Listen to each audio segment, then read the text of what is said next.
그리스도 예수의 종인 나 바울은 부르심을 받아 사도가 되었습니다. 나는 하나님의 복음을 전하기 위하여 따로 세우심을 받았습니다.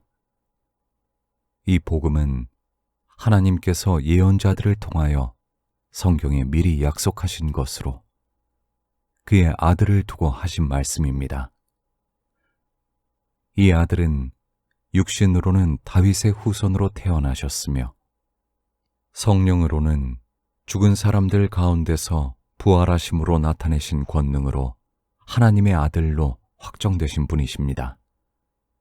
그는 곧 우리 주 예수 그리스도이십니다. 우리는 그를 통하여 은혜를 입어 사도의 직분을 받았습니다. 그것은 우리가 그 이름을 전하여 모든 민족이 믿고 순종하게 하려는 것입니다. 여러분도 그들 가운데 들어있어서 예수 그리스도의 부르심을 받은 사람이 되었습니다.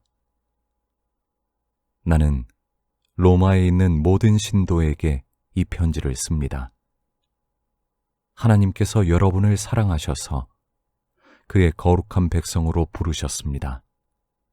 하나님 우리 아버지와 주 예수 그리스도께서 내려주시는 은혜와 평화가 여러분에게 있기를 빕니다. 나는 먼저 여러분 모두의 일로 예수 그리스도를 통하여 나의 하나님께 감사를 드립니다. 그것은 여러분의 믿음에 대한 소문이 온 세상에 퍼지고 있기 때문입니다. 하나님은 내가 그 아들의 복음을 전하는 일로 충심으로 섬기는 분이시기에 내 마음속을 알고 계십니다. 나는 기도할 때마다 언제나 여러분을 생각하며 어떻게 해서든지 하나님의 뜻으로 여러분에게로 갈 수 있는 좋은 길이 열리기를 간구하고 있습니다. 내가 여러분을 간절히 보고 싶어 하는 것은 여러분에게 신령한 은사를 좀 나누어 주어 여러분을 굳세게 하려고 하는 것입니다. 이것은 내가 여러분과 함께 지내면서 여러분과 내가 서로의 믿음으로 서로 격려를 받고자 하는 것입니다. 형제자매 여러분, 여러분은 이것을 아시기 바랍니다. 나는 여러분에게 가려고 여러 번 마음을 먹었으나 지금까지 길이 막혀서 뜻을 이루지 못하였습니다. 나는 다른 이방 사람들 가운데서도 열매를 거둔 것과 같이 여러분 가운데서도 그것을 좀 거두려고 했던 것입니다. 나는 그리스 사람에게나 미개한 사람에게나 지혜가 있는 사람에게나 어리석은 사람에게나 다 빚을 진 사람입니다. 그러므로 나의 간절한 소원은 로마에 있는 여러분에게도 복음을 전하는 일입니다. 나는 복음을 부끄러워하지 않습니다. 이 복음은 유대 사람을 비롯하여 그리스 사람에게 이르기까지 모든 믿는 사람을 구원하는 하나님의 능력입니다. 하나님의 의가 복음 속에 나타납니다. 이 일은 오로지 믿음에 근거하여 일어납니다. 이것은 성경에 기록한 바 의인은 믿음으로 살 것이다 한 것과 같습니다. 하나님의 진노가 불의한 행동으로 진리를 가로막는 사람의 온갖 불경건함과 불의함을 겨냥하여 하늘로부터 나타납니다. 하나님을 알만한 일이 사람에게 환히 드러나 있습니다. 하나님께서 그것을 환히 드러내 주셨습니다. 이 세상 창조 때로부터 하나님의 보이지 않는 속성, 곧 그분의 영원하신 능력과 신성은 사람이 그 지으신 만물을 보고서 깨닫게 되어 있습니다. 그러므로 사람들은 핑계를 댈 수가 없습니다. 사람들은 하나님을 알면서도 하나님을 하나님으로 영어롭게 해드리거나 감사를 드리기는커녕 오히려 생각이 허망해져서 그들의 지각 없는 마음이 어두워졌습니다. 사람들은 스스로 지혜가 있다고 주장하지만 실상은 어리석은 사람이 되었습니다. 그들은 썩지 않는 하나님의 영광을 썩어 없어질 사람이나 새나 네 발 짐승이나 기어다니는 동물의 형상으로 바꾸어 놓았습니다. 그러므로 하나님께서는 사람들이 마음의 욕정대로 하도록 더러움에 그대로 내버려 두시니 서로의 몸을 욕되게 하였습니다.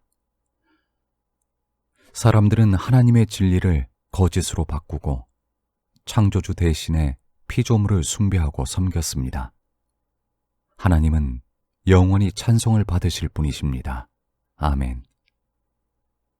이런 까닭에 하나님께서는 사람들을 부끄러운 정욕에 내버려 두셨습니다.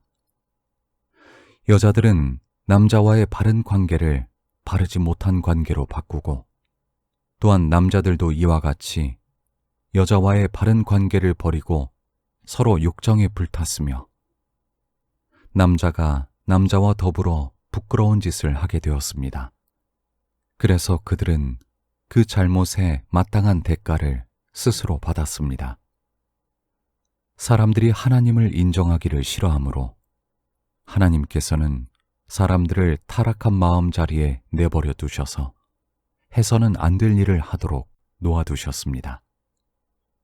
사람들은 온갖 불의와 악행과 탐욕과 악의로 가득 차 있으며 시기와 살이와 분쟁과 사기와 저기로 가득 차 있으며 수근거리는 자요, 중상하는 자요, 하나님을 미워하는 자요, 불손한 자요, 오만한 자요, 자랑하는 자요, 악을 꾸미는 모략꾼이요, 부모를 거역하는 자요, 우매한 자요, 신의가 없는 자요, 무정한 자요, 무자비한 자입니다.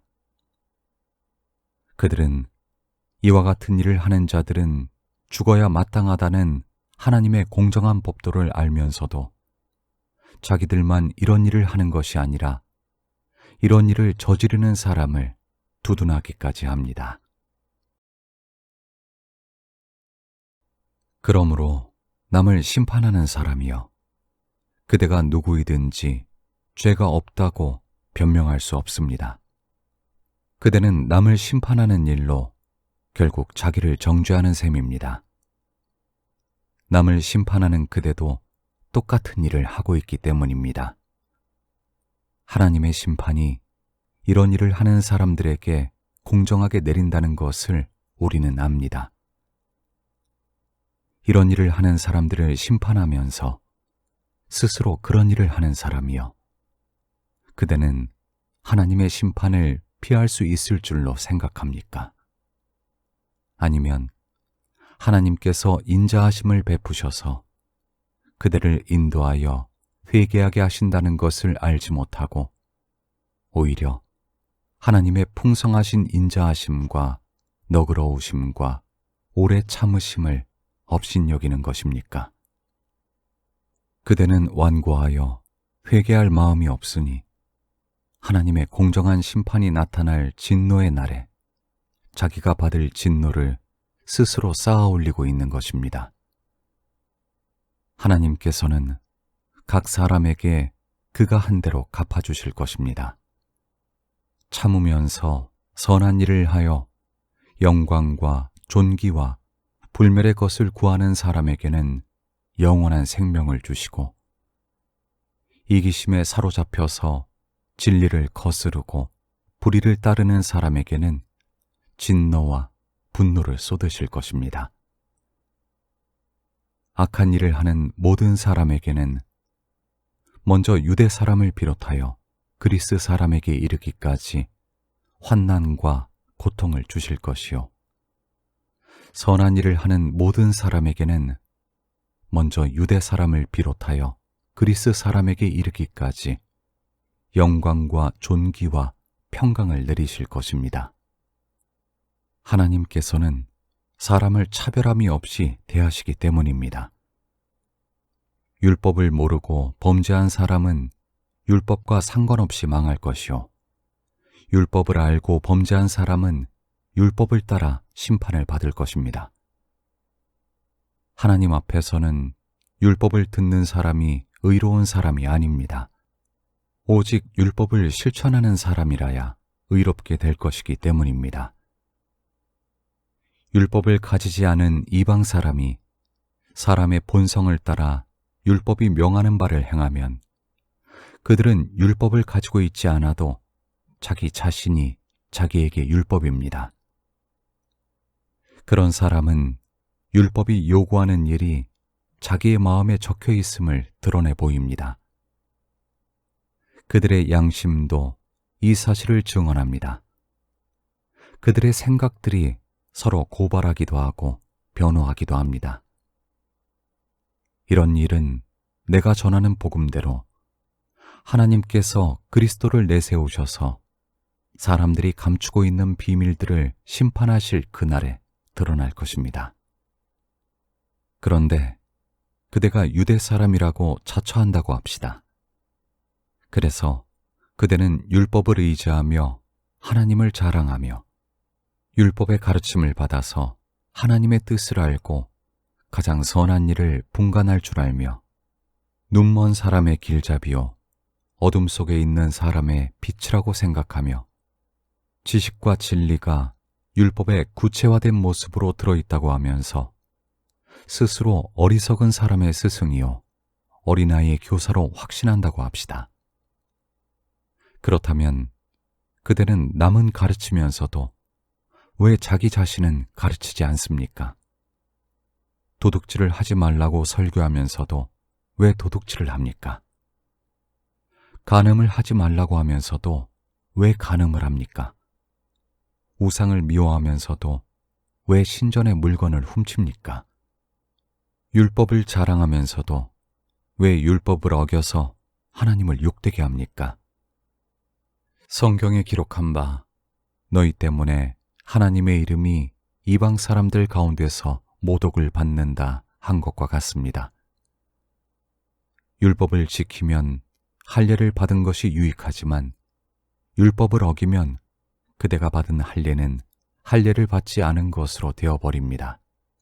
그러므로 할례를 받지 않은 사람이 율법의 규정을 지키면 그 사람은 할례를 받지 않았더라도 할례를 받은 것으로 여겨질 것이 아니겠습니까? 그리고 본래 할례를 받지 않았더라도 율법을 온전히 지키는 사람이 율법의 조문을 가지고 있고 할례를 받았으면서도 율법을 범하는 사람인 그대를 정죄할 것입니다.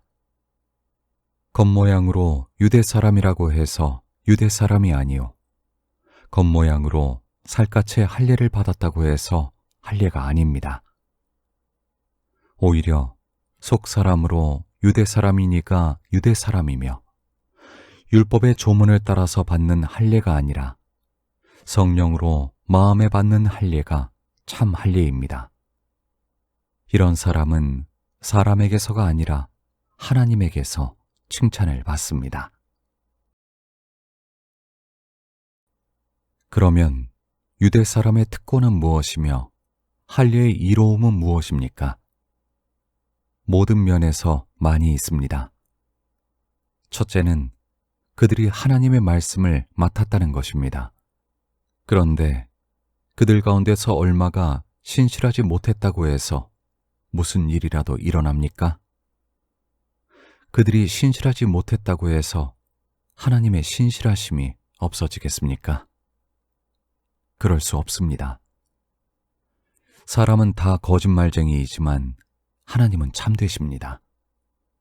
성경에 기록한 바 주님께서는 말씀하실 때에 의로우시다 인정을 받으시고 재판을 받으실 때에 주님께서 이기시려는 것입니다 한 것과 같습니다. 그런데 우리의 불의가 하나님의 의를 드러나게 한다면 무엇이라고 말하겠습니까?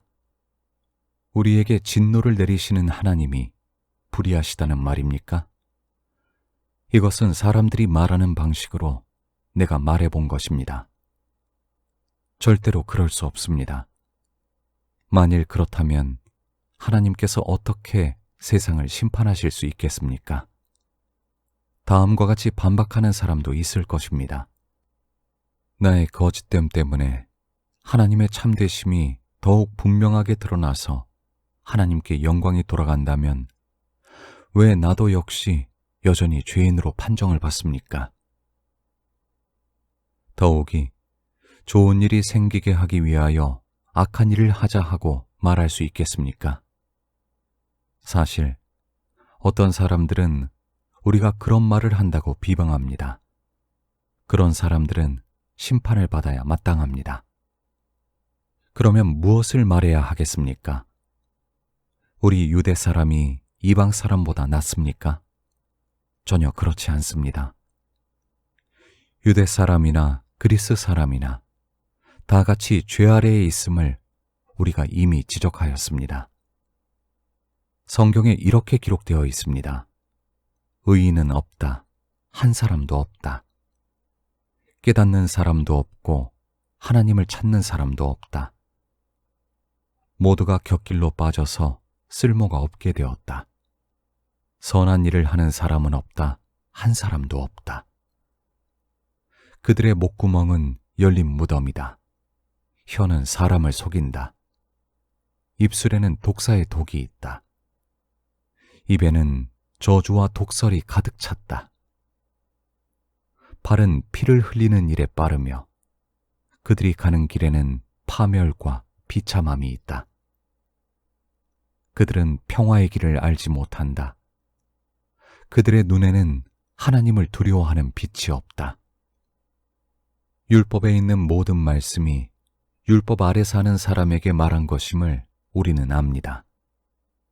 그것은 모든 입을 막고 온 세상을 하나님 앞에서 유죄로 드러내려는 것입니다. 그러므로 율법의 행위로는 하나님 앞에서 의롭다고 인정받을 사람이 아무도 없습니다. 율법으로는 죄를 인식할 뿐입니다. 그러나 이제는 율법과는 상관없이 하나님의 의가 나타났습니다. 그것은 율법과 예언자들이 증언한 것입니다. 그런데 하나님의 의는 예수 그리스도를 믿는 믿음을 통하여 오는 것인데 모든 믿는 사람에게 미칩니다. 거기에는 아무 차별이 없습니다. 모든 사람이 죄를 범하였습니다. 그래서 사람은 하나님의 영광에 못 미치는 처지에 놓여 있습니다. 그러나 사람은 그리스도 예수 안에서 얻는 구원으로 말미암아 하나님의 은혜로 값없이 의롭다는 선고를 받습니다. 하나님께서는 이 예수를 속죄 제물로 내주셨습니다. 그것은 그의 피를 믿을 때에 유효합니다. 하나님께서 이렇게 하신 것은 사람들이 이제까지 지은 죄를 너그럽게 보아주심으로써 자기의 의를 나타내시려는 것이었습니다. 하나님께서 오래 참으시다가 지금 이때에 자기의 의로우심을 나타내신 것은 하나님은 의로우신 분이시라는 것과 예수를 믿는 사람은 누구나 의롭다고 하신다는 것을 보여주시려는 것입니다. 그렇다면 사람이 자랑할 것이 어디에 있습니까? 전혀 없습니다. 무슨 법으로 의롭게 됩니까? 행위의 법으로 됩니까? 아닙니다. 믿음의 법으로 됩니다. 사람이 율법의 행위와는 상관없이 믿음으로 의롭다고 인정을 받는다고 우리는 생각합니다. 하나님은 유대 사람만의 하나님이십니까? 이방 사람의 하나님도 되시지 않습니까? 그렇습니다. 이방 사람의 하나님도 되십니다. 참으로 하나님은 오직 한 분뿐이십니다. 그러므로 하나님께서는 할례를 받은 사람도 믿음을 보시고 의롭다고 하시고 할례를 받지 않은 사람도 믿음을 보시고 의롭다고 하십니다. 그러면 믿음으로 말미암아 우리가 율법을 폐합니까? 그럴 수 없습니다. 도리어 율법을 굳게 세웁니다. 그러면 육신상으로 우리의 조상인 아브라함이 무엇을 얻었다고 우리가 말할 수 있겠습니까? 아브라함이 행위로 의롭게 되었더라면 그에게는 자랑할 것이 있었을 것입니다. 그러나 하나님 앞에서는 자랑할 것이 없습니다. 성경이 무엇이라고 말합니까? 아브라함이 하나님을 믿으니 하나님께서 그를 의롭다고 여기셨다 하였습니다. 일을 하는 사람에게는 품삯을 은혜로 주는 것으로 치지 않고 당연한 보수로 주는 것으로 생각합니다. 그러나 경건하지 못한 사람을 의롭다고 하시는 분을 믿는 사람은 비록 아무 공로가 없어도 그의 믿음이 의롭다고 인정을 받습니다. 그래서 행한 것이 없어도 하나님께서 의롭다고 여겨주시는 사람이 받을 복을 다윗도 다음과 같이 말하였습니다. 하나님께서 잘못을 용서해 주시고 죄를 덮어주신 사람은 복이 있다. 주님께서 죄 없다고 인정해 주실 사람은 복이 있다. 그러면 이러한 복은 할례를 받은 사람에게만 내리는 것입니까? 그렇지 않으면 할례를 받지 않은 사람에게도 내리는 것입니까? 우리는 앞에서 말하기를 하나님께서 아브라함의 믿음을 의로 여기셨다 하였습니다. 그러면 어떻게 아브라함이 그러한 인정을 받았습니까? 그가 할례를 받은 후에 그렇게 되었습니까? 그렇지 않으면 할례를 받기 전에 그렇게 되었습니까? 그것은 할례를 받은 후에 된 일이 아니라 할례를 받기 전에 된 일입니다. 아브라함이 할례라는 표를 받았는데 그것은 그가 할례를 받지 않은 상태에서 이미 얻은 믿음의 의를 확증하는 것이었습니다. 그래서 그는 할례를 받지 않고도 믿는 모든 사람의 조상이 되었으니 이것은 할례를 받지 않은 사람들도 의롭다는 인정을 받게 하려는 것이었습니다. 또 그는 할례를 받은 사람의 조상이 되기도 하였습니다. 다시 말하면 할례만을 받은 것이 아니라 또한 우리 조상 아브라함이 할례를 받지 않은 상태에서 걸어간 믿음의 발자취를 따라가는 사람들의 조상이 되었습니다. 아브라함이나 그 자손에게 주신 하나님의 약속, 곧 그들이 세상을 물려받을 상속자가 되리라는 것은 율법으로 말미암은 것이 아니라 믿음의 의로 말미암은 것입니다. 율법을 의지하는 사람들이 상속자가 된다면 믿음은 무의미한 것이 되고 약속은 헛된 것이 됩니다. 율법은 진노를 불러옵니다. 율법이 없는 곳에는 범법도 없습니다. 이런 까닭에 이 약속은 믿음에 근거한 것입니다. 그것은 하나님께서 아브라함에게 이 약속을 은혜로 주셔서 이것을 그의 모든 후손에게도 곧 율법으로 사는 사람들에게만이 아니라 아브라함이 지닌 믿음으로 사는 사람들에게도 보장하시려는 것입니다. 아브라함은 우리 모두의 조상입니다. 이것은 성경에 기록된 대로 내가 너를 많은 민족의 조상으로 세웠다 함과 같습니다. 이 약속은 그가 믿은 하나님, 다시 말하면 죽은 사람들을 살리시며 없는 것들을 불러내어 있는 것이 되게 하시는 하나님께서 보장하신 것입니다.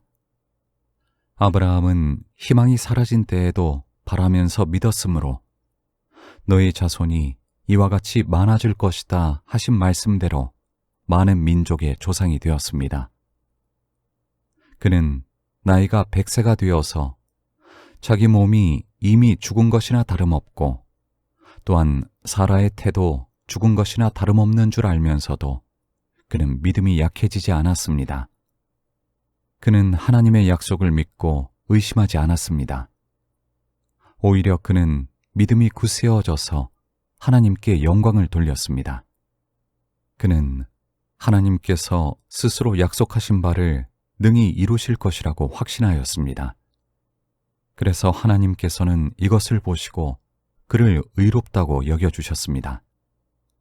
그가 의롭다는 인정을 받았다 하는 말은 아브라함만을 위하여 기록된 것이 아니라 하나님께서 의롭다고 여겨주실 우리, 곧 우리 주 예수를 죽은 사람들 가운데서 살리신 분을 믿는 우리까지도 위한 것입니다.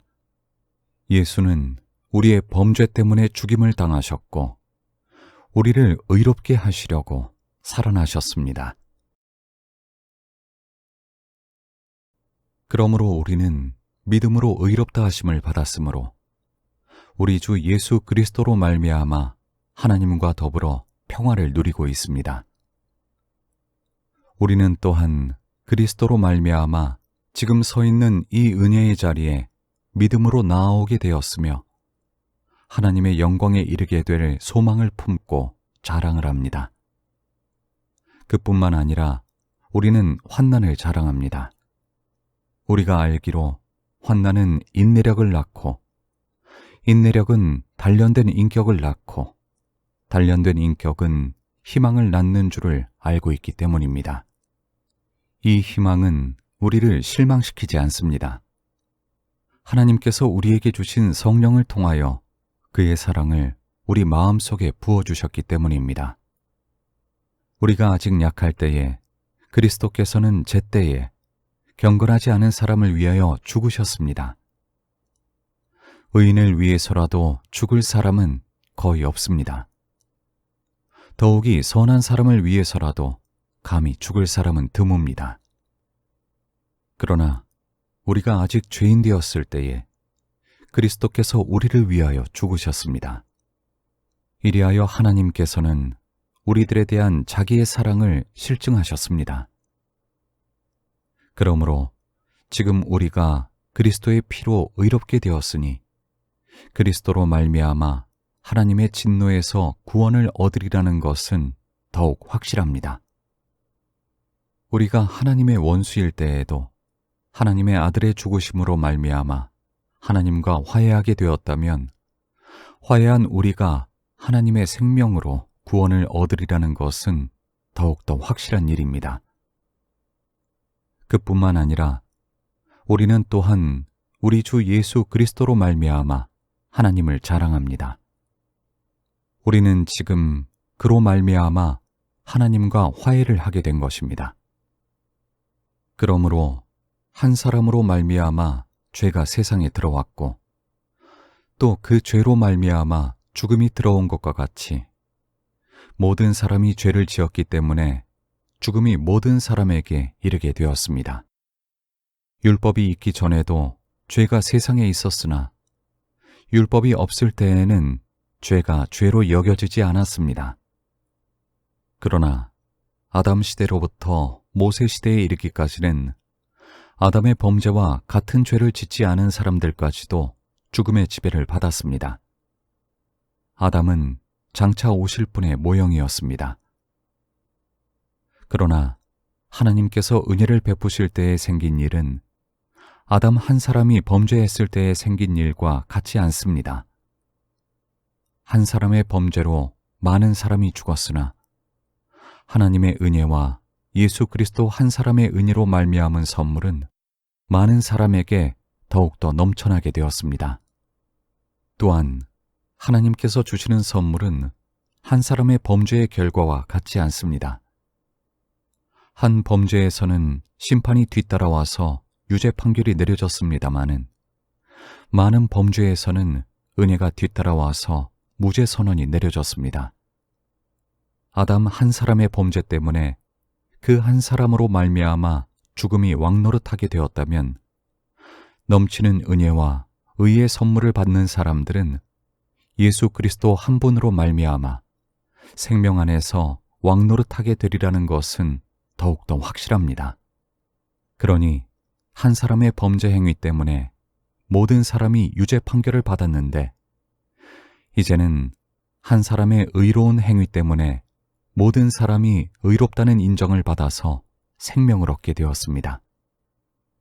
한 사람이 순종하지 않음으로 말미암아 많은 사람이 죄인으로 판정을 받았는데 이제는 한 사람이 순종함으로 말미암아 많은 사람이 의인으로 판정을 받을 것입니다.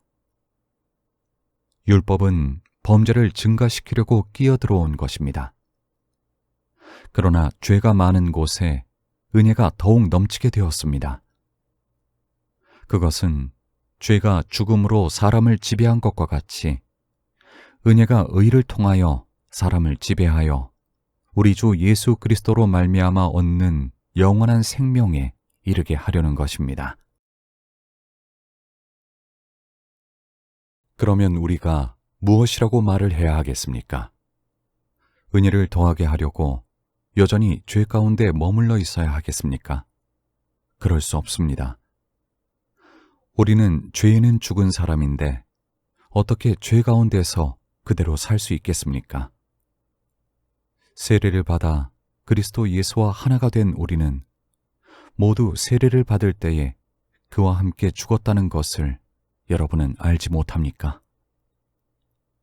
그러므로 우리는 세례를 통하여 그의 죽으심과 연합함으로써 그와 함께 묻혔던 것입니다. 그것은 그리스도께서 아버지의 영광으로 말미암아 죽은 사람들 가운데서 살아나신 것과 같이 우리도 또한 새 생명 안에서 살아가기 위함입니다. 우리가 그의 죽으심과 같은 죽음을 죽어서 그와 연합하는 사람이 되었으면 우리는 부활에 있어서도 또한 그와 연합하는 사람이 될 것입니다. 우리의 옛사람이 그리스도와 함께 십자가에 달려 죽은 것은 죄의 몸을 멸하여서 우리가 다시는 죄의 노예가 되지 않게 하려는 것임을 우리는 압니다. 죽은 사람은 이미 죄의 세력에서 해방되었습니다. 우리가 그리스도와 함께 죽었으면 그와 함께 우리도 또한 살아날 것임을 믿습니다. 우리가 알기로 그리스도께서는 죽은 사람들 가운데서 살아나셔서 다시는 죽지 않으시며 다시는 죽음이 그를 지배하지 못합니다. 그리스도께서 죽으신 죽음은 죄에 대해서 단번에 죽으신 것이요. 그분이 사시는 삶은 하나님을 위하여 사시는 것입니다. 이와 같이 여러분도 죄에 대해서는 죽은 사람이요. 하나님을 위해서는 그리스도 예수 안에서 살고 있는 사람이라는 것을 알아야 합니다.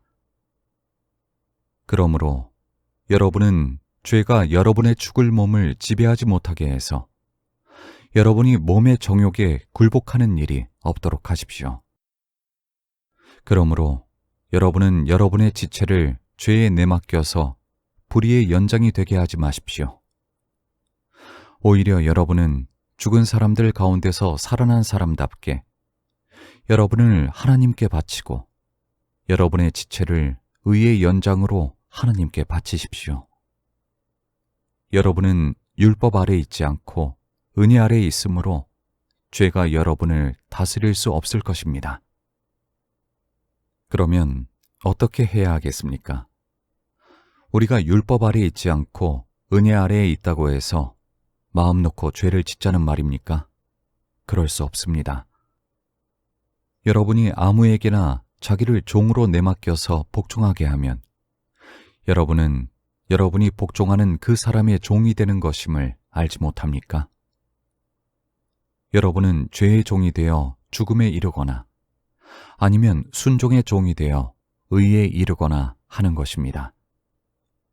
그러나 하나님께 감사하는 것은 여러분이 전에는 죄의 종이었으나 이제 여러분은 전에 받은 교훈의 본에 마음으로부터 순종함으로써 죄에서 해방을 받아서 의의 종이 된 것입니다.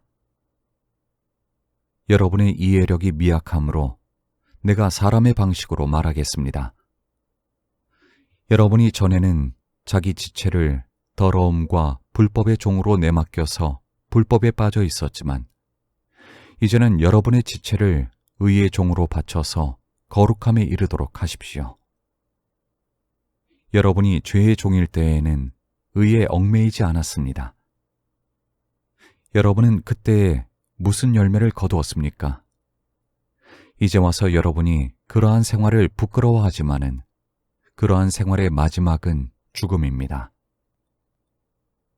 이제 여러분은 죄에서 해방을 받고 하나님의 종이 되어서 거룩함에 이르는 삶의 열매를 맺고 있습니다. 그 마지막은 영원한 생명입니다. 죄의 삭은 죽음이요 하나님의 선물은 우리 주 예수 그리스도 안에서 누리는 영원한 생명입니다. 형제자매 여러분, 나는 율법을 아는 사람들에게 말을 합니다. 율법은 사람이 살아있는 동안에만 그 사람을 지배한다는 것을 알지 못합니까? 결혼한 여자는 그 남편이 살아있는 동안에는 법으로 남편에게 매여 있으나 남편이 죽으면 남편의 법에서 풀려납니다. 그러므로 남편이 살아있는 동안에 그 여자가 다른 남자에게로 가면 그 여자는 간음한 여자라는 말을 듣게 됩니다. 그러나 남편이 죽으면 그 법에서 해방되는 것이므로 다른 남자에게로 갈지라도 간음한 여자가 되지 않습니다. 나의 형제자매 여러분, 그러므로 여러분도 그리스도의 몸으로 말미암아 율법에 대해서는 죽임을 당했습니다. 그래서 여러분은 다른 분, 곧 죽은 사람들 가운데서 살아나신 그분에게 속하게 되었습니다. 그것은 우리가 하나님을 위하여 열매를 맺게 하기 위함입니다. 이전에 우리가 육신을 따라 살 때에는 율법으로 말미암아 일어나는 죄의 욕정이 우리 몸의 지체 안에서 작용해서 죽음에 이르는 열매를 맺었습니다. 그러나 지금은 우리를 올감했던 것에 대하여 죽어서 율법에서 풀려났습니다. 그래서 우리는 문자의 얽매인 낡은 정신으로 하나님을 섬기지 않고 성령이 주시는 새 정신으로 하나님을 섬깁니다. 그러면 우리가 무엇이라고 말을 하겠습니까? 율법이 죄입니까? 그럴 수 없습니다. 그러나 율법에 비추어 보지 않았다면 나는 죄가 무엇인지 알지 못하였을 것입니다. 율법에 탐내지 말아라 하지 않았다면 나는 탐심이 무엇인지를 알지 못하였을 것입니다. 그러나 죄는 이 계명을 통하여 틈을 타서 내 속에서 온갖 탐욕을 일으켰습니다. 율법이 없으면 죄는 죽은 것입니다. 전에는 율법이 없어서 내가 살아 있었는데 계명이 들어오니까 죄는 살아나고 나는 죽었습니다. 그래서 나를 생명으로 인도해야 할 그 계명이 도리어 나를 죽음으로 인도한다는 것이 드러났습니다. 죄가 그 계명을 통하여 틈을 타서 나를 속이고 또 그 계명으로 나를 죽였습니다. 그러므로 율법은 거룩하며 계명도 거룩하고 의롭고 선한 것입니다. 그러니 그 선한 것이 나에게 죽음을 안겨주었다는 말입니까? 그럴 수 없습니다. 그러나 죄를 죄로 드러나게 하려고 죄가 그 선한 것을 방편으로 하여 나에게 죽음을 일으켰습니다. 그것은 계명을 방편으로 하여 죄를 극도로 죄답게 되게 하려는 것이었습니다. 우리는 율법이 신령한 것인 줄 압니다. 그러나 나는 육정에 매인 존재로서 죄 아래에 팔린 몸입니다. 나는 내가 하는 일을 도무지 알 수가 없습니다. 내가 해야겠다고 생각하는 일은 하지 않고 도리어 해서는 안 되겠다고 생각하는 일을 하고 있으니 말입니다. 내가 그런 일을 하면서도 그것을 해서는 안 되겠다고 생각하는 것은 곧 율법이 선하다는 사실에 동의하는 것입니다. 그렇다면 그와 같은 일을 하는 것은 내가 아니라 내 속에 자리를 잡고 있는 죄입니다. 나는 내 속에 곧 내 육신 속에 선한 것이 깃들여 있지 않다는 것을 압니다. 나는 선을 행하려는 의지는 있으나 그것을 실행하지는 않으니 말입니다. 나는 내가 원하는 선한 일은 하지 않고 도리어 원하지 않는 악한 일을 합니다. 내가 해서는 안 되는 것을 하면 그것을 하는 것은 내가 아니라 내 속에 자리를 잡고 있는 죄입니다. 여기에서 나는 법칙 하나를 발견하였습니다. 곧 나는 선을 행하려고 하는데 그러한 나에게 악이 붙어 있다는 것입니다. 나는 속 사람으로는 하나님의 법을 즐거워하나 내 지체에는 다른 법이 있어서 내 마음의 법과 맞서서 싸우며 내 지체에 있는 죄의 법에 나를 포로로 만드는 것을 봅니다. 나는 비참한 사람입니다. 누가 이 죽음의 몸에서 나를 건져주겠습니까? 우리 주 예수 그리스도를 통하여 나를 건져주신 하나님께 감사를 드립니다. 그러니 나 자신은 마음으로는 하나님의 법을 섬기고 육신으로는 죄의 법을 섬기고 있습니다. 그러므로 그리스도 예수 안에 있는 사람들은 정죄를 받지 않습니다. 그것은 그리스도 예수 안에서 생명을 누리게 하는 성령의 법이 당신을 죄와 죽음의 법에서 해방하여 주었기 때문입니다. 육신으로 말미암아 율법이 미약해져서 해낼 수 없었던 그 일을 하나님께서 해결하셨습니다. 곧 하나님께서는 자기의 아들을 죄된 육신을 지닌 모습으로 보내셔서 죄를 없애시려고 그 육신에다 죄의 선고를 내리셨습니다. 그것은 육신을 따라 살지 않고 성령을 따라 사는 우리가 율법이 요구하는 바를 이루게 하시려는 것입니다. 육신을 따라 사는 사람은 육신에 속한 것을 생각하나 성령을 따라 사는 사람은 성령에 속한 것을 생각합니다. 육신에 속한 생각은 죽음입니다. 그러나 성령에 속한 생각은 생명과 평화입니다. 육신에 속한 생각은 하나님께 품는 적대감입니다. 그것은 하나님의 법을 따르지 않으며 또 복종할 수도 없습니다. 육신에 매인 사람은 하나님을 기쁘게 해드릴 수 없습니다. 그러나 하나님의 영이 여러분 안에 살아계시면 여러분은 육신 안에 있지 않고 성령 안에 있습니다. 누구든지 그리스도의 영이 없으면 그리스도의 사람이 아닙니다.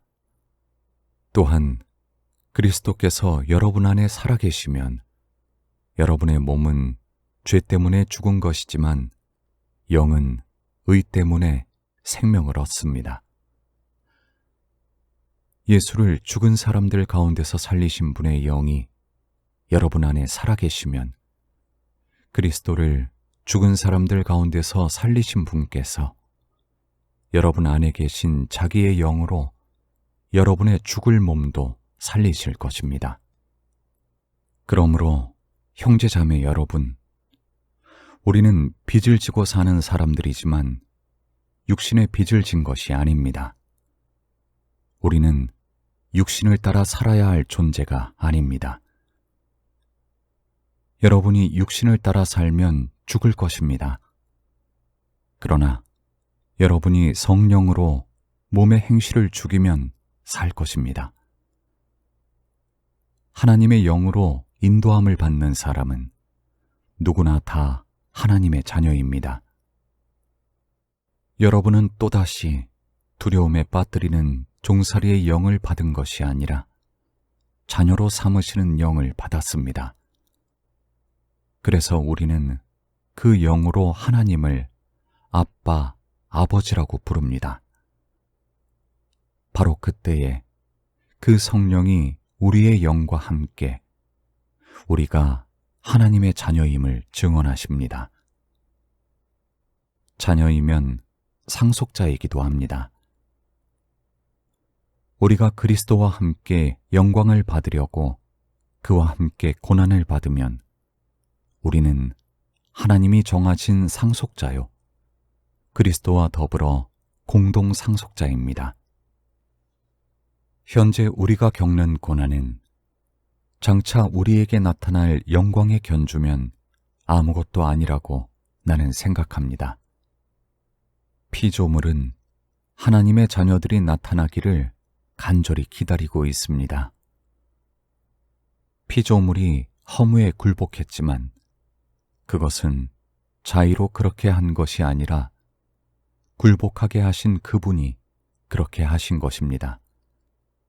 그러나 소망은 남아 있습니다. 그것은 곧 피조물도 썩어짐의 종살이에서 해방되어서 하나님의 자녀가 누릴 영광된 자유를 얻으리라는 것입니다. 모든 피조물이 이제까지 함께 신음하며 함께 해산의 고통을 겪고 있다는 것을 우리는 압니다. 그뿐만 아니라 첫 열매로서 성령을 받은 우리도 자녀로 삼아 주실 것을, 곧 우리 몸을 속량하여 주실 것을 고대하면서 속으로 신음하고 있습니다. 우리는 이 소망으로 구원을 얻었습니다. 눈에 보이는 소망은 소망이 아닙니다. 보이는 것을 누가 바라겠습니까? 그러나 우리가 보이지 않는 것을 바라면 참으면서 기다려야 합니다. 이와 같이 성령께서도 우리의 약함을 도와주십니다. 우리는 어떻게 기도해야 할지도 알지 못하지만 성령께서 친히 이루 다 말할 수 없는 탄식으로 우리를 대신하여 간구하여 주십니다. 사람의 마음을 꿰뚫어 보시는 하나님께서는 성령의 생각이 어떠한지를 아십니다. 성령께서 하나님의 뜻을 따라 성도를 대신하여 간구하시기 때문입니다. 하나님을 사랑하는 사람들, 곧 하나님의 뜻대로 부르심을 받은 사람들에게는 모든 일이 서로 협력해서 선을 이룬다는 것을 우리는 압니다. 하나님께서는 미리 아신 사람들을 택하셔서 자기 아들의 형상과 같은 모습이 되도록 미리 정하셨으니 이것은 그 아들이 많은 형제 가운데서 맏아들이 되게 하시려는 것입니다. 그리하여 하나님께서는 이미 정하신 사람들을 부르시고 또한 부르신 사람들을 의롭게 하시고 의롭게 하신 사람들을 또한 영화롭게 하셨습니다. 그렇다면 이런 일을 두고 우리가 무엇이라고 말할 수 있겠습니까? 하나님이 우리 편이시면 누가 우리를 대적하겠습니까? 자기 아들을 아끼지 않으시고 우리 모두를 위하여 내주신 분이 어찌 그 아들과 함께 모든 것을 우리에게 선물로 거저주지 않으시겠습니까? 하나님께서 택하신 사람들을 누가 감히 고발하겠습니까? 의롭다 하시는 분이 하나님이신데 누가 감히 그들을 정죄하겠습니까? 그리스도 예수는 죽으셨지만 오히려 살아나셔서 하나님의 오른쪽에 계시며 우리를 위하여 대신 간구하여 주십니다. 누가 우리를 그리스도의 사랑에서 끊을 수 있겠습니까? 환난입니까? 곤고입니까? 박해입니까? 굶주림입니까? 헐벗음입니까? 위협입니까? 또는 칼입니까? 성경에 기록한 바 우리는 종일 주님을 위하여 죽임을 당합니다. 우리는 도살당할 양과 같이 여김을 받았습니다. 한 것과 같습니다. 그러나 우리는 이 모든 일에서 우리를 사랑하여 주신 그분을 힘입어서 이기고도 남습니다. 나는 확신합니다. 죽음도, 삶도, 천사들도, 권세자들도, 현재 일도, 장래 일도, 능력도, 높음도, 깊음도, 그 밖에 어떤 피조물도 우리를 우리 주 예수 그리스도 안에 있는 하나님의 사랑에서 끊을 수 없습니다. 나는 그리스도 안에서 참말을 하고 거짓말을 하지 않습니다. 내 양심이 성령을 힘입어서 이것을 증언하여 줍니다. 나에게는 큰 슬픔이 있고 내 마음에는 끊임없는 고통이 있습니다. 나는 육신으로 내 동족인 내 결례를 위하는 일이면 내가 저주를 받아서 그리스도에게서 끊어질지라도 달게 받겠습니다. 내 동족은 이스라엘 백성입니다. 그들에게는 하나님의 자녀로서의 신분이 있고 하나님을 모시는 영광이 있고 하나님과 맺은 언약들이 있고 율법이 있고 예배가 있고 하나님의 약속들이 있습니다. 족장들은 그들의 조상이요 그리스도도 육신으로는 그들에게서 태어나셨습니다. 그는 만물 위에 계시며 영원토록 찬송을 받으실 하나님이십니다. 아멘. 그러나 하나님의 약속의 말씀이 패했다고는 할 수 없습니다. 이스라엘에게서 태어난 사람이라고 해서 다 이스라엘 사람이 아니고 아브라함의 자손이라고 해서 다 그의 자녀가 아닙니다. 다만 이삭에게서 태어난 사람만을 너의 자손이라고 부르겠다 하셨습니다.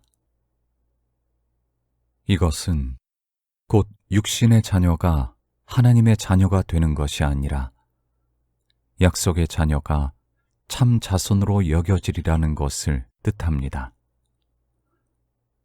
그 약속의 말씀은 내년에 내가 다시 올 때쯤에는 사라에게 아들이 있을 것이다 한 것입니다.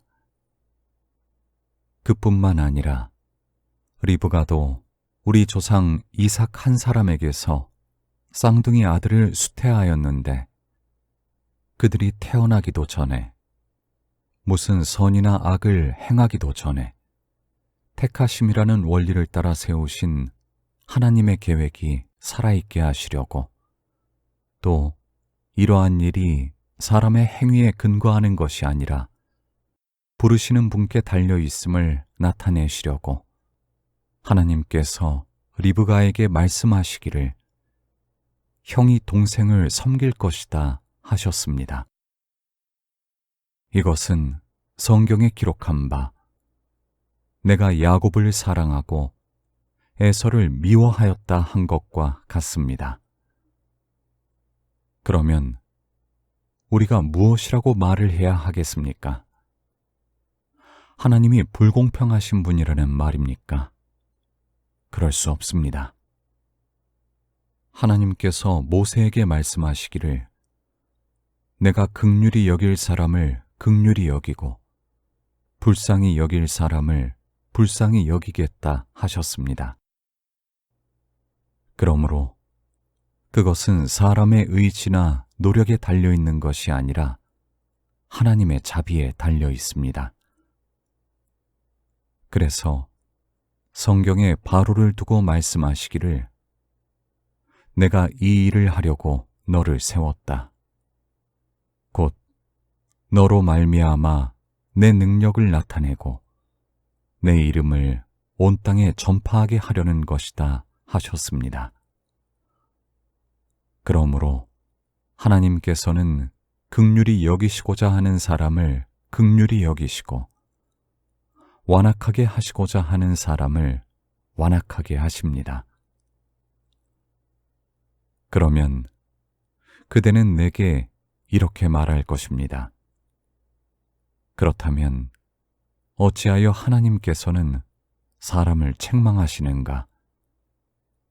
누가 하나님의 뜻을 거역할 수 있다는 말인가?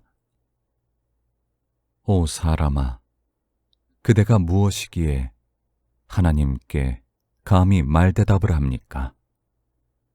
만들어진 것이 만드신 분에게 어찌하여 나를 이렇게 만들었습니까? 하고 말할 수 있습니까? 토기장이에게 흙 한 덩이를 둘로 나누어서 하나는 귀한 데 쓸 그릇을 만들고 하나는 천한 데 쓸 그릇을 만들 권리가 없겠습니까? 하나님께서 하신 일도 마찬가지입니다. 하나님께서 진노하심을 보이시고 권능을 알리시기를 원하시면서도 멸망받게 되어 있는 진노의 대상들에 대하여 꾸준히 참으시면서 너그럽게 대해 주시고 영광을 받도록 예비하신 자비의 대상들에 대하여 자기의 풍성하신 영광을 알리시고자 하셨더라도 어떻다는 말입니까? 하나님께서는 우리를 부르시되 유대 사람 가운데서만이 아니라 이방 사람 가운데서도 부르셨습니다. 그것은 하나님이 호세아의 글 속에서 하신 말씀과 같습니다. 나는 내 백성이 아닌 사람을 내 백성이라고 하겠다. 내가 사랑하지 않던 백성을 사랑하는 백성이라고 하겠다. 너희는 내 백성이 아니다 하고 말씀하신 그곳에서 그들은 살아계신 하나님의 자녀라고 일컬음을 받을 것이다.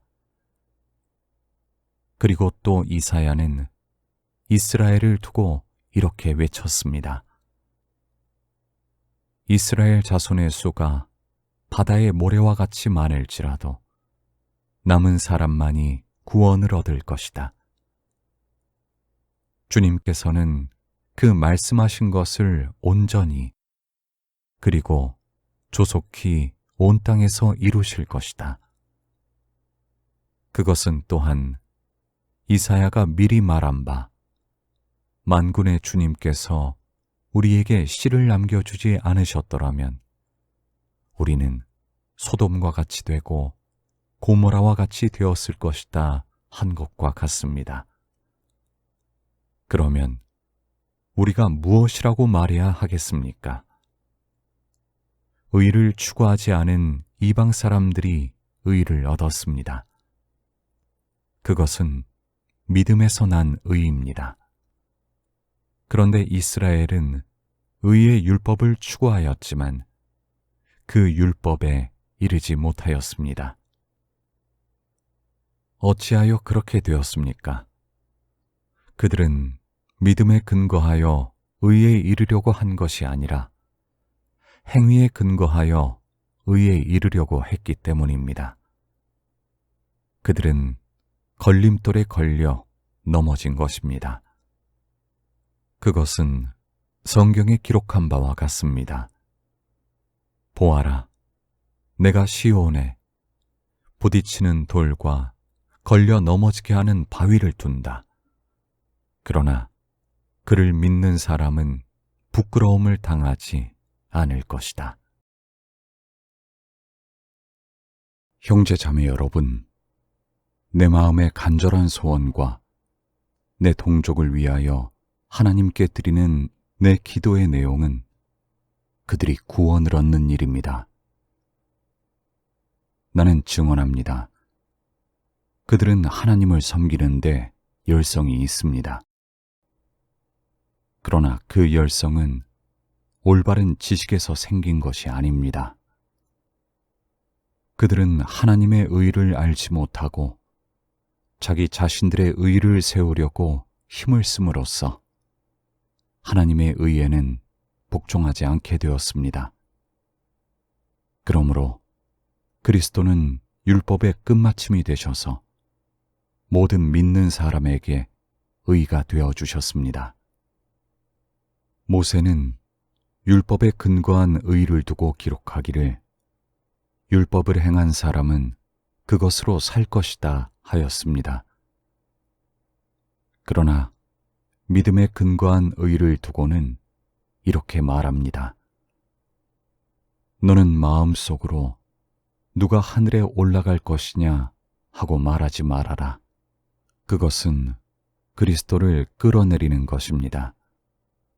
또 누가 지옥에 내려갈 것이냐 하고 말하지도 말아라.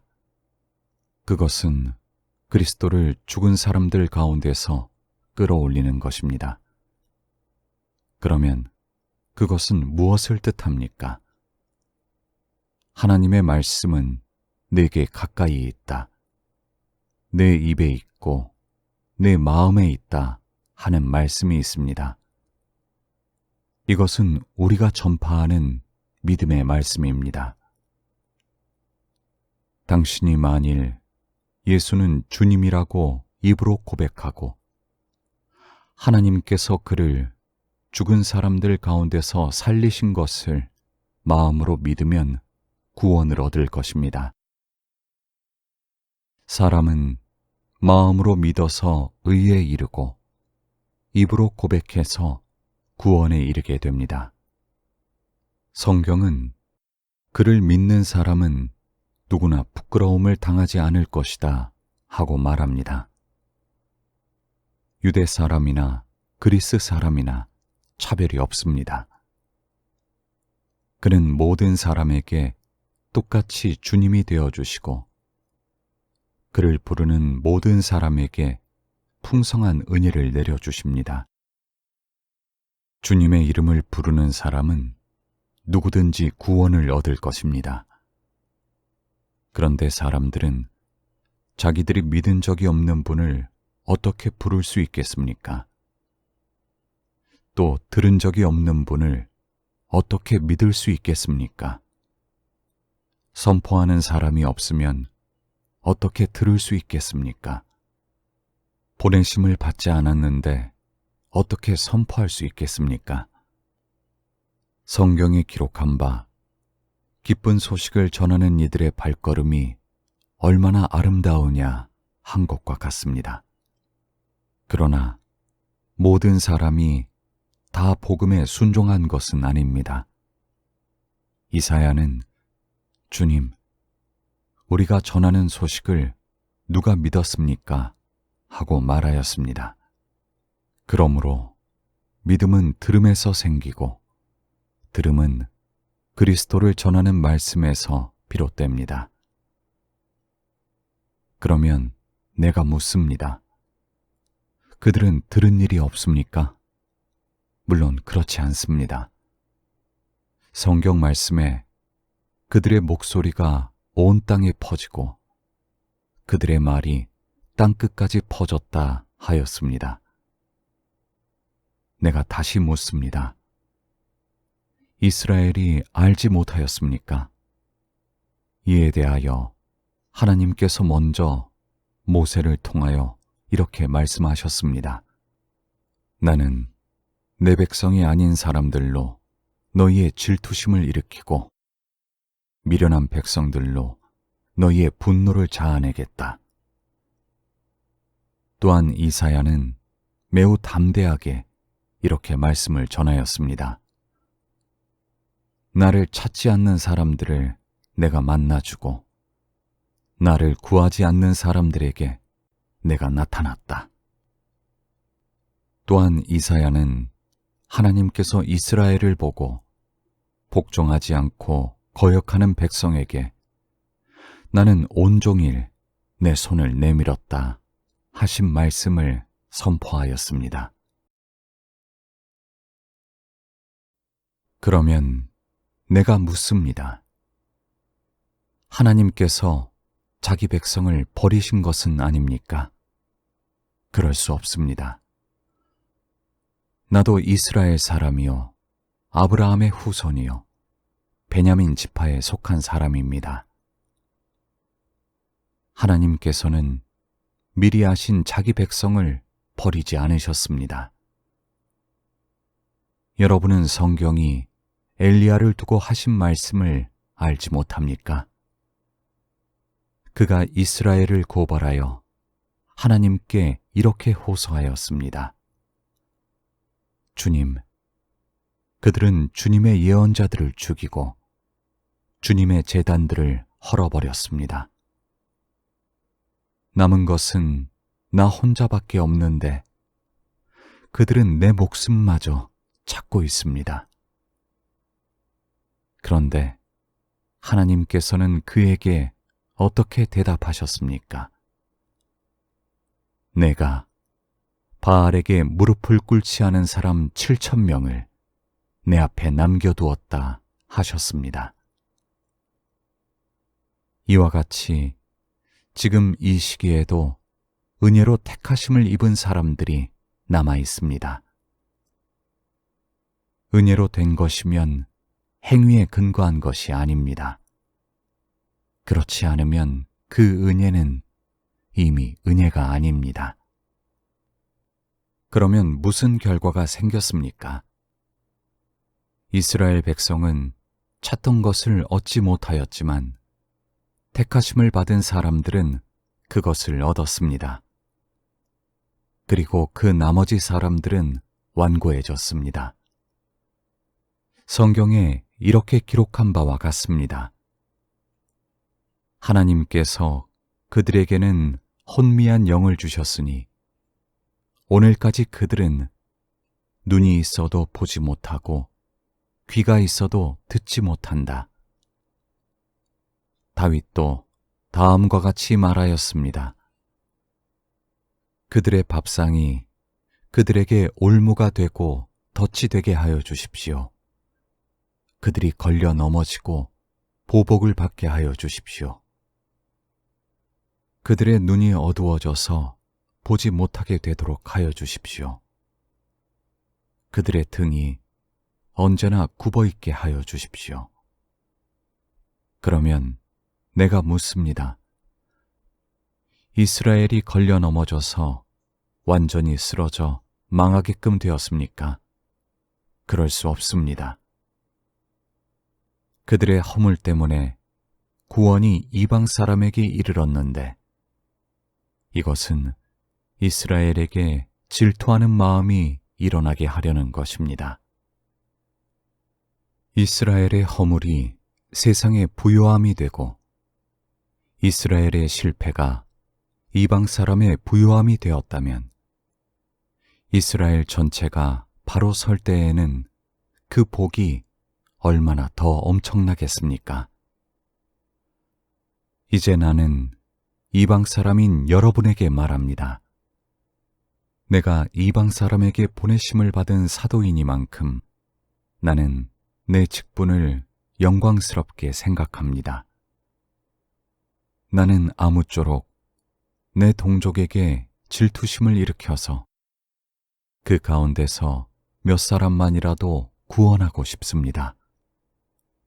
하나님께서 그들을 버리심이 세상과의 화해를 이루는 것이라면 그들을 받아들이심은 죽은 사람들 가운데서 살아나는 삶을 주심이 아니고 무엇이겠습니까? 만물로 바치는 빵 반죽 덩이가 거룩하면 남은 온 덩이도 그러하고 뿌리가 거룩하면 가지도 그러합니다. 그런데 참 올리브 나무 가지들 가운데서 얼마를 잘라내시고서 그 자리에다 돌 올리브 나무인 그대를 접붙여 주셨기 때문에 그대가 참 올리브 나무의 뿌리에서 올라오는 양분을 함께 받게 된 것이면 그대는 본래의 가지들을 향하여 우쭐대지 말아야 합니다. 비록 그대가 우쭐댈지라도 그대가 뿌리를 지탱하는 것이 아니라 뿌리가 그대를 지탱한다는 것을 명심해야 합니다. 그러므로 본래의 가지가 잘려나간 것은 그 자리에 내가 접붙임을 받게 하시려는 것이었다 하고 그대는 말해야 할 것입니다.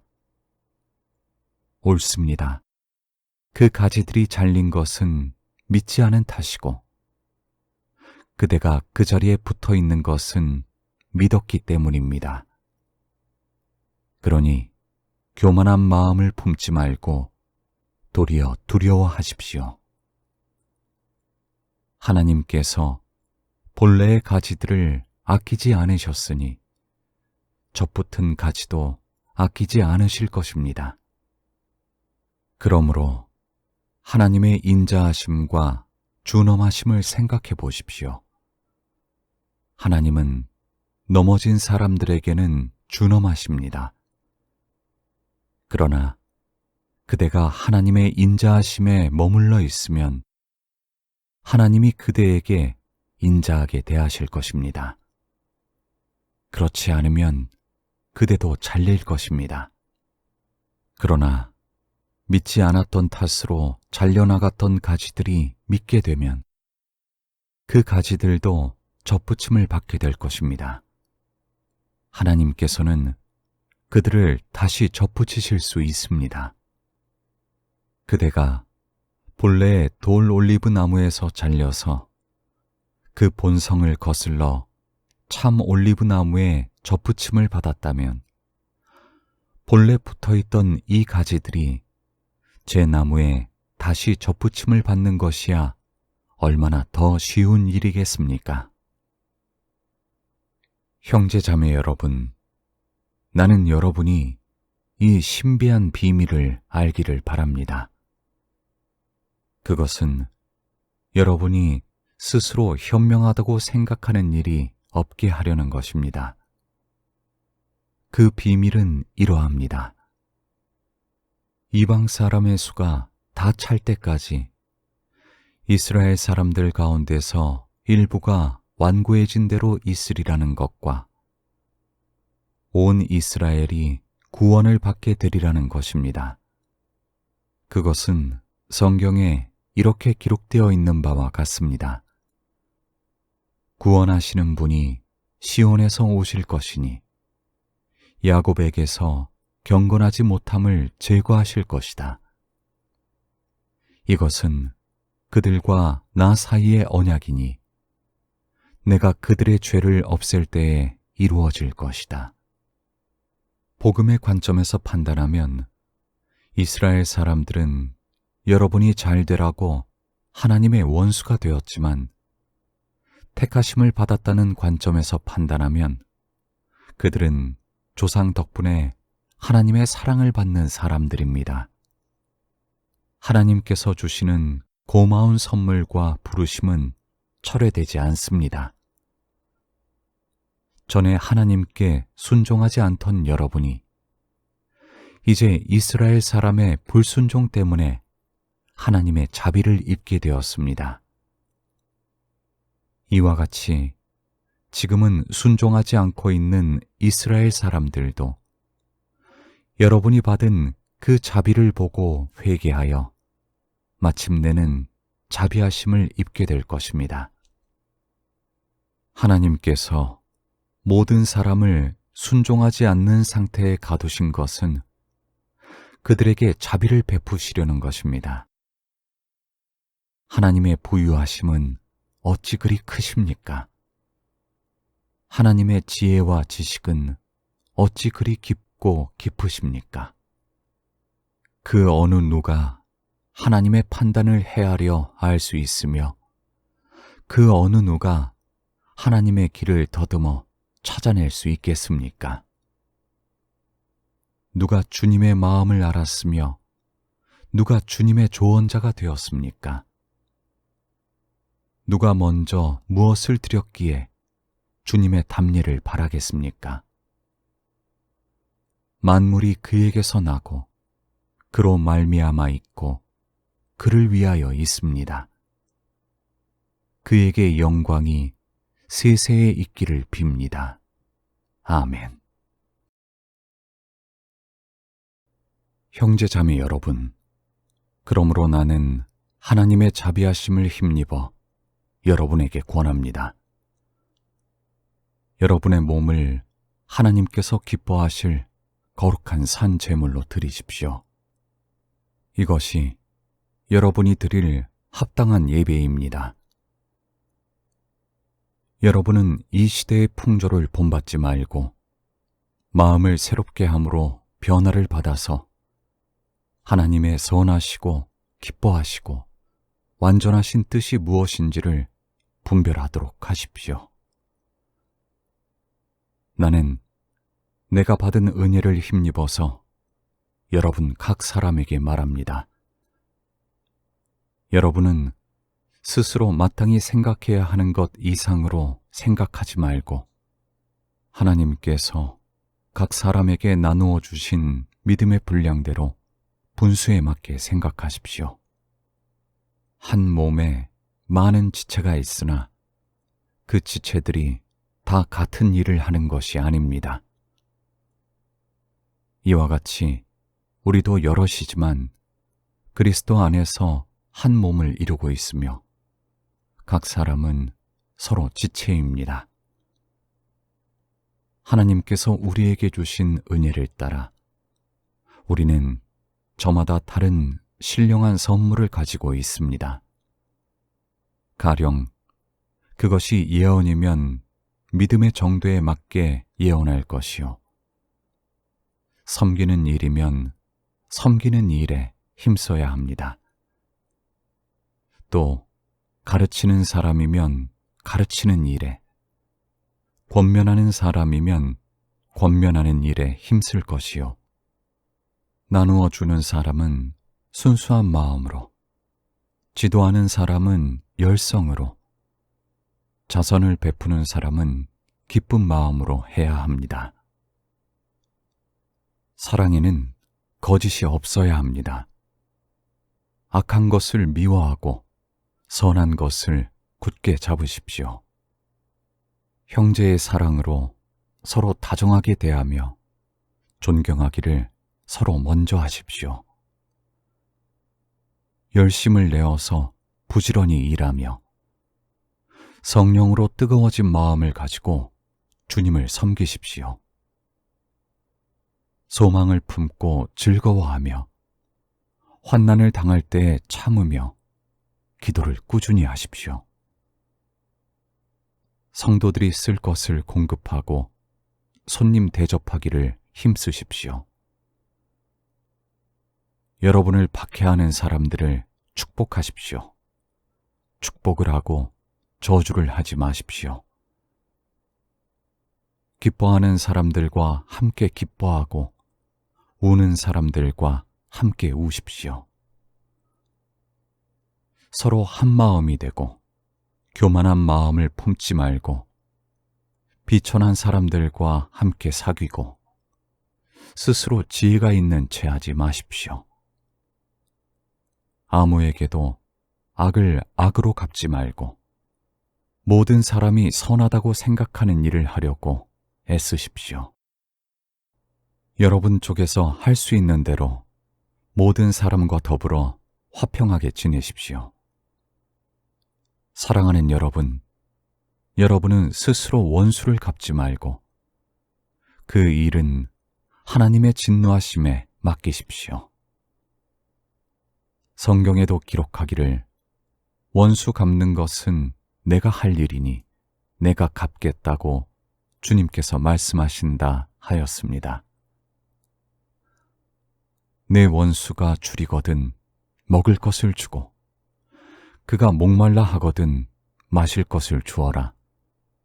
그렇게 하는 것은 내가 그의 머리 위에다가 숯불을 쌓는 셈이 될 것이다 하였습니다. 악에게 지지 말고 선으로 악을 이기십시오. 사람은 누구나 위에 있는 권세에 복종해야 합니다. 모든 권세는 하나님께로부터 온 것이며 이미 있는 권세들도 하나님께서 세워주신 것입니다.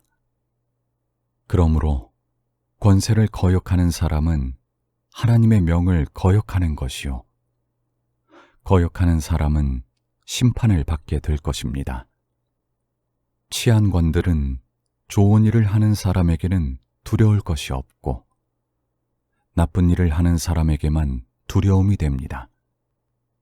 권세를 행사하는 사람을 두려워하지 않으려거든 좋은 일을 하십시오.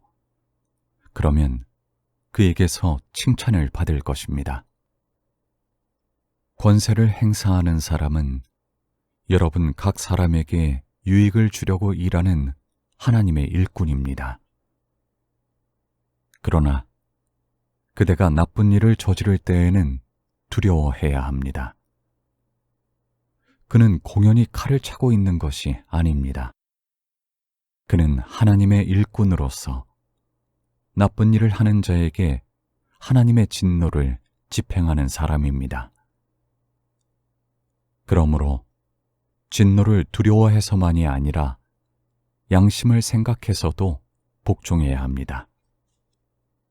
같은 이유로 여러분은 또한 조세를 바칩니다. 그들은 하나님의 일꾼들로서 바로 이 일을 하는데 힘쓰고 있습니다. 여러분은 모든 사람에게 의무를 다하십시오. 조세를 바쳐야 할 이에게는 조세를 바치고, 관세를 바쳐야 할 이에게는 관세를 바치고, 두려워해야 할 이는 두려워하고, 존경해야 할 이는 존경하십시오. 서로 사랑하는 것 외에는 아무에게도 빚을 지지 마십시오. 남을 사랑하는 사람은 율법을 다 이룬 것입니다. 간음하지 말아라, 살인하지 말아라, 도둑질하지 말아라, 탐내지 말아라 하는 계명과 그 밖에 또 다른 계명이 있을지라도 모든 계명은 내 이웃을 내 몸과 같이 사랑하여라 하는 말씀에 요약되어 있습니다. 사랑은 이웃에게 해를 입히지 않습니다. 그러므로 사랑은 율법의 완성입니다. 여러분은 지금이 어느 때인지 압니다. 잠에서 깨어나야 할 때가 벌써 되었습니다. 지금은 우리의 구원이 우리가 처음 믿을 때보다 더 가까워졌습니다. 밤이 깊고 낮이 가까이 왔습니다. 그러므로 우리는 어둠의 행실을 벗어버리고 빛의 갑옷을 입읍시다. 낮에 행동하듯이 단정하게 행합시다. 호사한 연애와 술취함, 음행과 방탕, 싸움과 시기에 빠지지 맙시다. 주 예수 그리스도로 옷을 입으십시오. 정욕을 채우려고 육신의 일을 꾀하지 마십시오. 여러분은 믿음이 약한 이를 받아들이고 그의 생각을 시비거리로 삼지 마십시오. 어떤 사람은 모든 것을 다 먹을 수 있다고 생각하지만 믿음이 약한 사람은 채소만 먹습니다. 먹는 사람은 먹지 않는 사람을 업신여기지 말고 먹지 않는 사람은 먹는 사람을 비판하지 마십시오. 하나님께서는 그 사람도 받아들이셨습니다. 우리가 누구이기에 남의 종을 비판합니까? 그가 서 있든지 넘어지든지 그것은 그 주인이 상관할 일입니다. 주님께서 그를 서 있게 할 수 있으시니 그는 서 있게 될 것입니다. 또 어떤 사람은 이날이 저날보다 더 중요하다고 생각하고 또 어떤 사람은 모든 날이 다 같다고 생각합니다. 각각 자기 마음에 확신을 가져야 합니다. 어떤 날을 더 존중히 여기는 사람도 주님을 위하여 그렇게 하는 것이요. 먹는 사람도 주님을 위하여 먹으며 먹을 때에 하나님께 감사를 드립니다. 그리고 먹지 않는 사람도 주님을 위하여 먹지 않으며 또한 하나님께 감사를 드립니다. 우리 가운데는 자기만을 위하여 사는 사람도 없고 또 자기만을 위하여 죽는 사람도 없습니다. 우리는 살아도 주님을 위하여 살고 죽어도 주님을 위하여 죽습니다. 그러므로 우리는 살든지 죽든지 주님의 것입니다. 그리스도께서 죽으셨다가 살아나신 것은 죽은 사람에게도 산 사람에게도 다 주님이 되시려는 것이었습니다. 그런데 어찌하여 그대는 형제나 자매를 비판합니까? 어찌하여 그대는 형제나 자매를 업신여깁니까?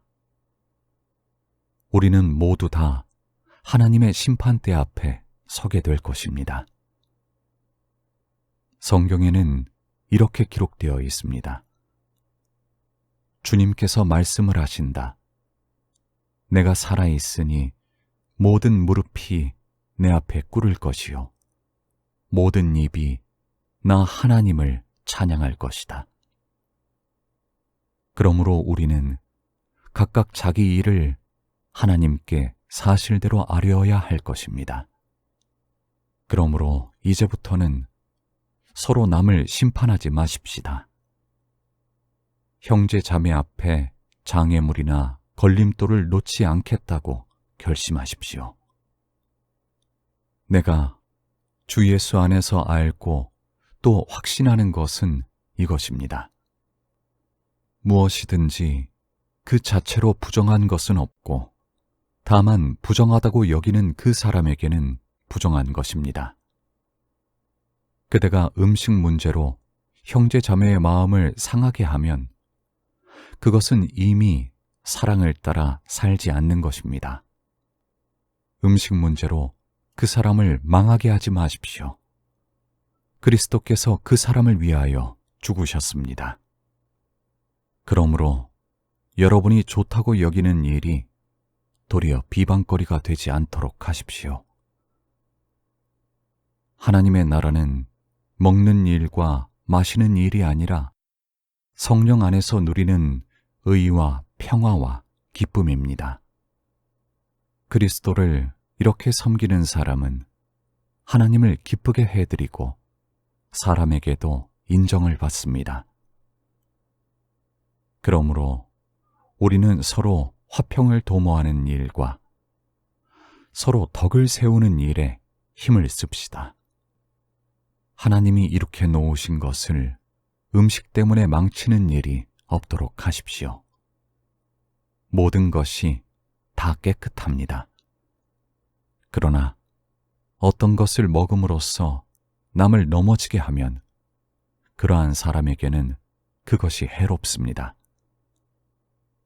고기를 먹는다든가 술을 마신다든가 그 밖에 무엇이든지 형제나 자매를 걸려 넘어지게 하는 일은 하지 않는 것이 좋습니다. 그대가 지니고 있는 신념을 하나님 앞에서 스스로 간직하십시오. 자기가 옳다고 생각하는 일을 하면서 자기를 정죄하지 않는 사람은 복이 있습니다. 의심을 하면서 먹는 사람은 이미 단죄를 받은 것입니다. 그것은 믿음의 근거에서 한 것이 아니기 때문입니다. 믿음에 근거하지 않는 것은 다 죄입니다. 믿음이 강한 우리는 믿음이 약한 사람들의 약점을 돌보아 주어야 합니다. 우리는 자기에게 좋을 대로만 해서는 안 됩니다. 우리는 저마다 자기 이웃의 마음에 들게 행동하면서 유익을 주고 덕을 세워야 합니다. 그리스도께서도 자기에게 좋을 대로만 하지 않으셨습니다. 성경에 기록하기를 주님을 비방하는 자들의 비방이 내게 떨어졌다 한 것과 같습니다. 무엇이든지 전에 기록한 것은 우리에게 교훈을 주려고 한 것이며 성경이 주는 인내와 위로로서 우리로 하여금 소망을 가지게 하려고 한 것입니다. 인내심과 위로를 주시는 하나님께서 여러분이 그리스도 예수를 본받아 같은 생각을 품게 하시고 한 마음과 한 입으로 하나님, 곧 우리 주 예수 그리스도의 아버지께 영광을 돌리게 해 주시기를 빕니다. 그러므로 그리스도께서 하나님의 영광을 드러내시려고 여러분을 받아들이신 것과 같이 여러분도 서로 받아들이십시오. 내가 말하는 것은 이러합니다. 그리스도께서는 하나님의 진실하심을 드러내시려고 할례를 받은 사람의 종이 되셨으니 그것은 하나님께서 조상에게 주신 약속들을 확증하시고 이방 사람들도 긍휼히 여기심을 받아서 하나님께 영광을 돌리게 하시려고 한 것입니다. 기록된 바, 그러므로 내가 이방 사람들 가운데서 주님께 찬양을 드리며 주님의 이름을 찬미합니다 한 것과 같습니다. 또 이방 사람들아 주님의 백성과 함께 즐거워하여라 하였으며 또 모든 이방 사람들은 주님을 찬양하여라, 모든 백성들아 주님을 찬양하여라 하였습니다. 그리고 이사야가 말하기를 이 새의 뿌리에서 싹이 나서 이방 사람을 다스릴 리가 일어날 것이니 이방 사람은 그에게 소망을 둘 것이다 하였습니다. 소망을 주시는 하나님께서 믿음에서 오는 모든 기쁨과 평화를 여러분에게 충만하게 주셔서 성령의 능력으로 소망이 여러분에게 차고 넘치기를 바랍니다.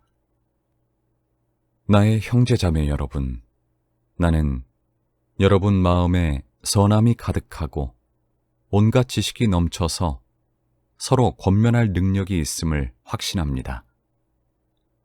그러나 내가 몇 가지 점에 대해서 매우 담대하게 쓴 것은 하나님께서 내게 주신 은혜를 힘입어서 여러분의 기억을 새롭게 하려고 한 것입니다. 하나님께서 이 은혜를 내게 주신 것은 나로 하여금 이방 사람에게 보내심을 받은 그리스도 예수의 일꾼이 되게 하여 하나님의 복음을 전하는 제사장의 직무를 수행하게 하시려는 것입니다. 그리하여 이방 사람들로 하여금 성령으로 거룩하게 되게 하여 하나님께서 기쁨으로 받으실 제물이 되게 하시려는 것입니다. 그러므로 나는 하나님을 섬기는 일을 그리스도 예수 안에서 자랑스럽게 생각합니다. 그리스도께서 이방 사람들을 복종하게 하시려고 나를 시켜서 이루어 놓으신 것 밖에는 아무것도 감히 말하지 않겠습니다. 그 일은 말과 행동으로, 표징과 이적의 능력으로, 성령의 권능으로 이루어졌습니다. 그래서 나는 예루살렘에서 일루리곤에 이르기까지 두루 다니면서 그리스도의 복음을 남김없이 전파하였습니다. 나는 이와 같이 그리스도의 이름이 알려진 곳 말고 알려지지 않은 곳에서 복음을 전하는 것을 명예로 삼았습니다. 나는 남이 닦아놓은 터 위에다가 집을 짓지 않으려 하였습니다. 성경에 이렇게 기록한 바, 그의 일을 알지 못하던 사람들이 보게 될 것이요 듣지 못하던 사람들이 깨닫게 될 것이다 한 것과 같습니다. 그래서 내가 여러분에게로 가려고 하였으나 여러 번 길이 막혔습니다. 그러나 이제는 이 지역에서 내가 일해야 할 곳이 더 없습니다. 여러 해 전부터 여러분에게로 가기를 바라고 있었으므로 내가 스페인으로 갈 때에 지나가는 길에 여러분을 만나보고 잠시 동안만이라도 여러분과 먼저 기쁨을 나누려고 합니다. 그 다음에 여러분의 후원을 얻어 그곳으로 가게 되기를 바랍니다. 그러나 지금 나는 성도들을 돕는 일로 예루살렘에 갑니다. 마케도니아와 아가야 사람들이 기쁜 마음으로 예루살렘에 사는 성도들 가운데 가난한 사람들에게 보낼 구제금을 마련하였기 때문입니다. 그들은 기쁜 마음으로 그렇게 하였습니다. 그들은 정말로 예루살렘 성도들에게 빚을 진 사람들입니다. 이방 사람들은 그들에게서 신령한 복을 나누어 받았으니 육신의 생활에 필요한 것으로 그들에게 봉사할 의무가 있습니다. 그러므로 나는 이 일을 마치고 그들에게 이 열매를 확실하게 전해준 뒤에 여러분에게 들렀다가 스페인으로 가겠습니다. 내가 여러분에게 갈 때에 그리스도의 충만한 복을 가지고 갈 것으로 압니다. 형제자매 여러분, 내가 우리 주 예수 그리스도를 힘입어서 그리고 성령의 사랑을 힘입어서 여러분에게 부탁합니다. 나도 기도합니다만 여러분도 나를 위하여 하나님께 열심으로 기도해 주십시오. 내가 유대에 있는 믿지 않는 자들에게서 화를 당하지 않도록, 그리고 또 내가 예루살렘으로 가져가는 구제금이 그곳 성도들에게 기쁘게 받아들여지도록 기도해 주십시오. 그래서 내가 하나님의 뜻을 따라 기쁨을 안고 여러분에게로 가서 여러분과 함께 즐겁게 쉴 수 있게 되도록 기도해 주십시오. 평화를 주시는 하나님께서 여러분 모두와 함께 하시기를 빕니다. 아멘. 겐그레아 교회의 일꾼이요 우리의 자매인 베베를 여러분에게 추천합니다.